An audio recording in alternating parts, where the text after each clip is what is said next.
Smart Ideas avec Jérôme Lemouchou, bonjour, bienvenue. Bonjour. Vous êtes le président de FoodChéri, c'est quoi FoodChéri? Alors FoodChéri, en fait, c'est une entreprise qui a une mission qui est de faire des repas bons pour la santé, bons pour la planète et bons tout court. Donc c'est ce qu'on propose à des entreprises. Ok, donc c'est des plats cuisinés qui sont livrés en entreprise, c'est ça le principe? Exactement, en fait, depuis 2015, notre lancement, on est vraiment l'acteur de la food tech la plus engagée et on va proposer des solutions à des entreprises de toute taille, que ce soit de la petite entreprise jusqu'à la très grande entreprise, et qui va leur permettre d'avoir des entrées, des plats et des desserts avec une gamme qui est renouvelée chaque jour. Alors une cantine engagée, si on est concret, par exemple sur le sourcing des aliments, des matières premières, ça veut dire quoi? Ça veut dire c'est forcément du bio ou de l'agriculture raisonnée Voilà. Alors, en fait, nous, on est restaurateur avant tout, donc on va d'abord imaginer nos recettes, sourcer les produits pour les cuisiner, et puis après, on a toute une brigade de cuisiniers dans notre cuisine centrale qui est dans l'est de Paris, et qui va préparer ça. Donc évidemment, quand on fait des repas bons pour la santé, bons pour la planète, on va être très attentif à l'origine des produits. Donc on est en priorité sur des ingrédients bio, évidemment des légumes et fruits de saison. Et puis on va se sourcer davantage en circuit court. Donc on travaille avec des grands acteurs type Biocoop, mais aussi des petits producteurs. Je pense à notre fournisseur de charcuterie par exemple, qui est à Mias, qui est une famille dans le Tarn, qui fait un travail extraordinaire de charcuterie sans nitrite. Oui, ça c'est important. On est dans l'humain aussi, c'est ça que je ressens dans votre explication.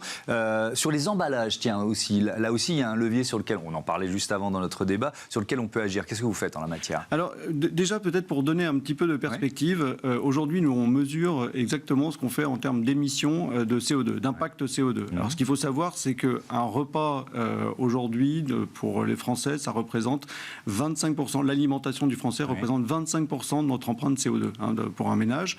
Donc globalement, 3 fois par jour, on a l'occasion de pouvoir changer la donne et d'ajuster ça. Alors après, dans un repas que nous, on va livrer, il y a 83% de l'empreinte CO2 qui vient des ingrédients qui ont été mis dedans.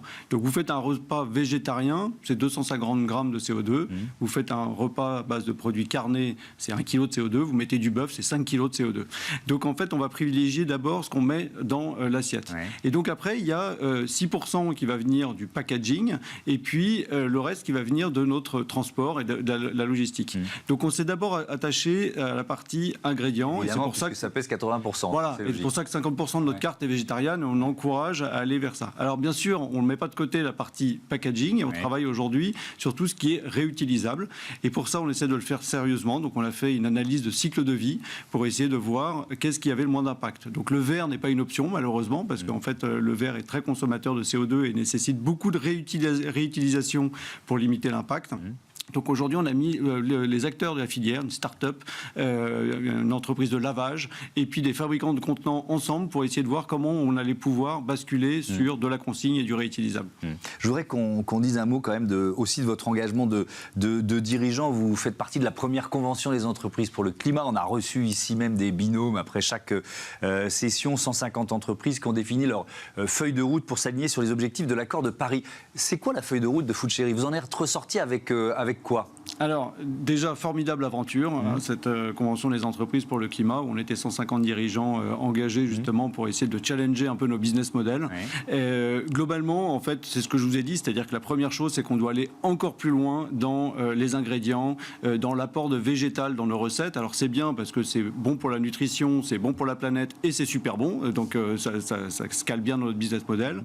Et la deuxième chose, c'est un vrai enjeu, effectivement, sur ces contenants réutilisables et aussi sur la décarbonation de la logistique.